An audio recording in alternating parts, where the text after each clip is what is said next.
Then last October the Americans took over and decided to abandon over half of the British bases, believing they took too many men to defend. Now they've decided that was a mistake, but they're confident it can be rectified. The enemy is not our equal, not in toe-to-toe battle, not in counterinsurgency conflict, not in IEDs. There is certainly reason to be cautious, but there is no reason to be afraid. Drop 2 here. So far on this mission, all of the Marines have survived. Captain Peterson is happy with the progress made. This is how far we made it yesterday. If we make it that far today, this is about where we'll end up, which is fine with me. It's slow and deliberate, like I said, is the way we're doing it. I'm not telling you to rush it. If you can't make it, you can't make it, but that's where I like to be. Yesterday we found 12 IEDs, and you know that this whole area is ripe with them, okay? Any questions for me? Thank you, sir. All right. We'll see you guys. You ready? I am. First start. Hey, let's round it up. The Marines carry on as they started, laying down rockets to clear Pharmacy Road of IEDs.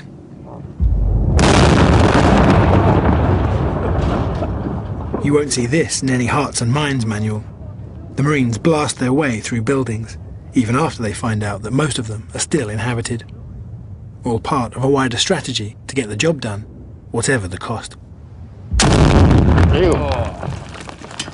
He just came down and punched the earth. This will continue all the way to their objective, the abandoned British base at the end of Pharmacy Road. We're gonna need probably 1, 2, 3, 4 more wall charges.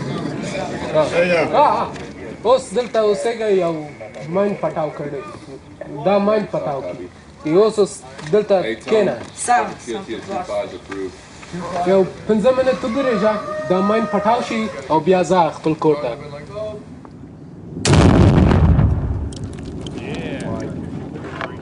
the first time since the operation began, the Marines broadcast a message to the people of Sangin and any remaining Taliban fighters.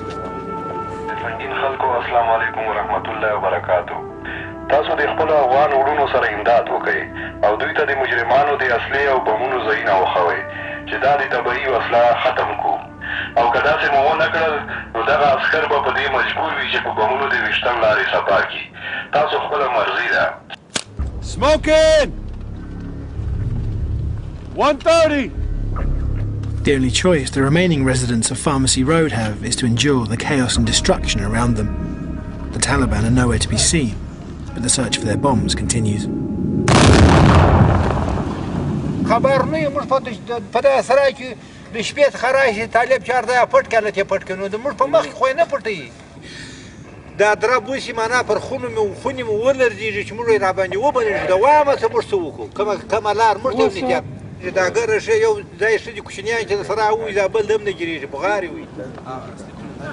Sergeant Johnson and a few people are left there, sir.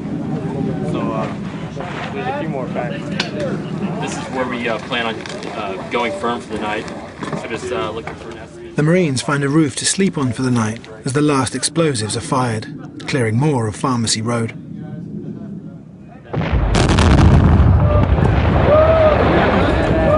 Yeah, go ahead and cake that big leg because that's going to f us up right here.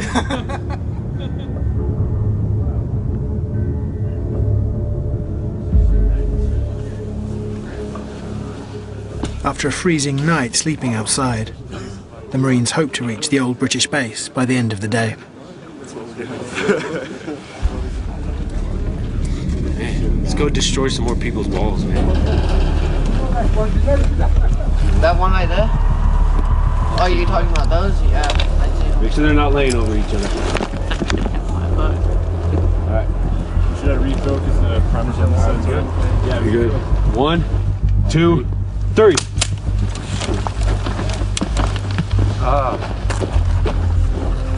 Come on, Wind. No, we gotta.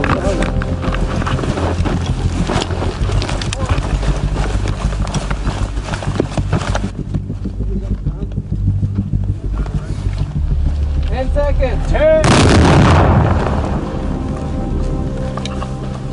We got a building right here. It's definitely a f***ing hole, though. Nice f***ing hole. Proud of myself. All charged like that, Sergeant. It's good stuff. It might be a nice hole, but it shouldn't be there.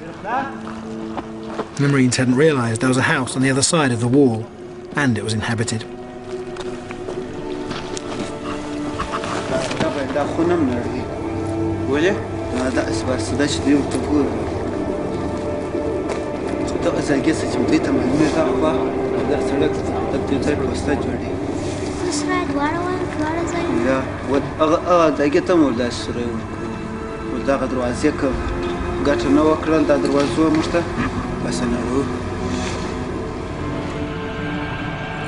From this house, the Marines can see their vehicles, which have almost reached the old British base. But before the squad can get there, they have some business to sort out. They'll give you a claims card, and all you got to do is go up to the main fob at Jackson on a Monday, and they'll reimburse you for it. Poor guy. Sorry. Hey, Rock, we tell him I know it's not enough to like fix his house, but just for the small inconvenience, just say we're sorry. Maybe it'll help with groceries.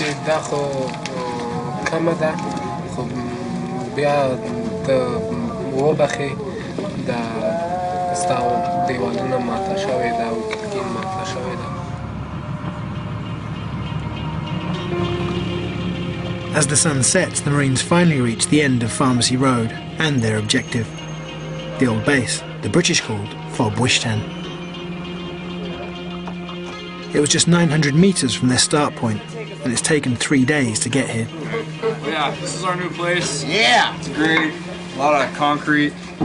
We like concrete. Yes. This is mission complete, right? Yeah, mission complete. Mission complete. For the next, we got 90 days still though, or something like that, to keep our legs.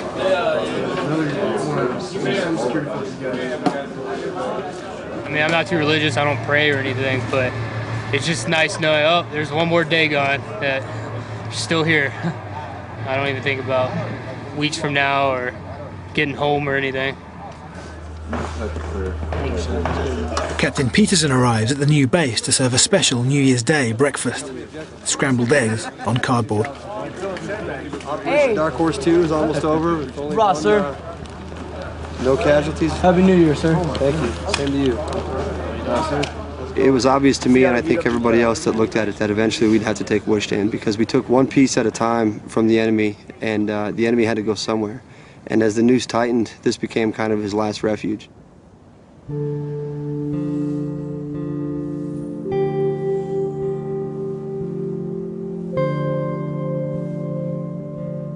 Inside the base, British graffiti still adorns the walls. The only trace that our troops were here at all.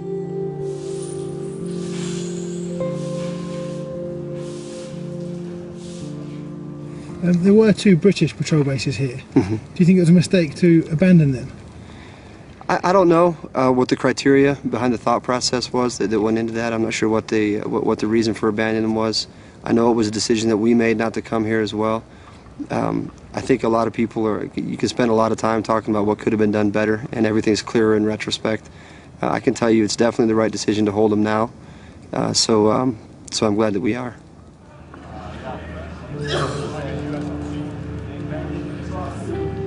But as much as the British suffered in Sangin, the Marines are having it even worse. 26 already killed, more than 140 seriously injured, and they're not even halfway through their 6-month tour. If casualties are the measure of effectiveness, then it has gotten worse, and it may even get worse. And I don't say that with a detached sense of evaluation. I say it, with a very personal association with those casualties. But there's work to be done. The Marines must fortify their new base.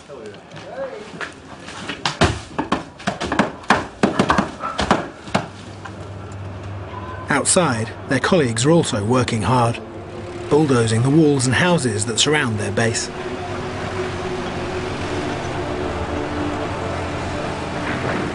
It's going to look a lot different.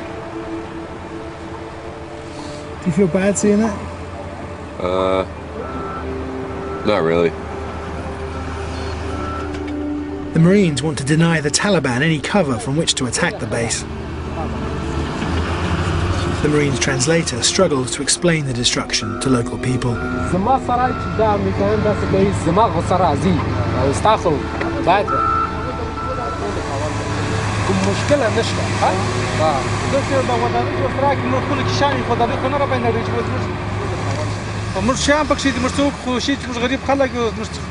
Says you're poor people, you broke all my walls. No,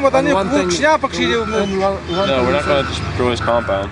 Tell him it's just the walls. It's for the security for everybody because this whole road's been laced with explosives.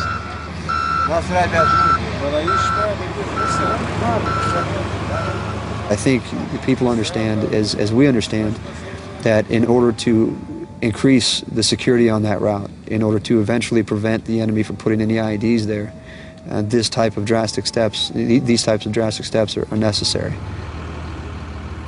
Such drastic steps would have been unthinkable a year ago. But now, with new leadership and a deadline for withdrawal looming in 2014, the Marines have been given a much freer hand in how they operate. That leaves little room for the feelings of the civilians caught in the middle. Even the local mosque isn't spared.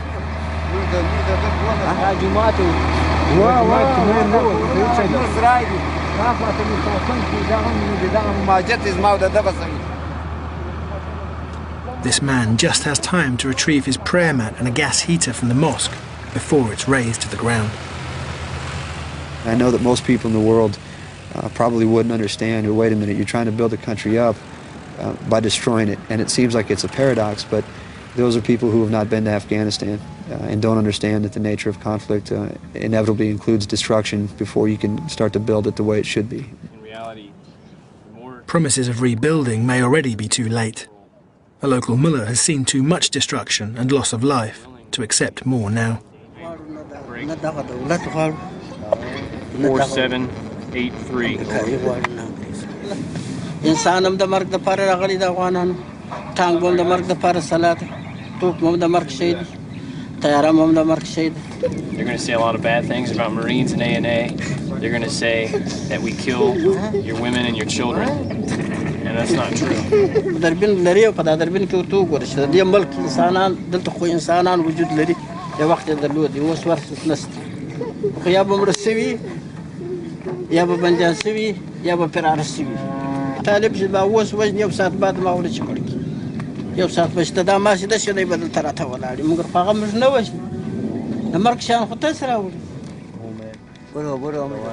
The Marines have an almost impossible task in turning around local opinion like this. The people of Sangin have now seen 4 years of increasing violence. Last year was the bloodiest so far in what is now America's longest war. We're never going to quit. We're never going to stop patrolling. There's not enough IEDs to keep us from patrolling. You don't have enough bullets to keep us from accomplishing our mission. This is America's longest war. So what? So it's taken us 10 years to get where we are. If it takes another 5, if it takes another 10, if that's the price of success, then who cares how long it lasts? The operation was called a success. Pharmacy Road is now clear. Again. But looking at the shattered landscape left behind, victory still feels like a long way off.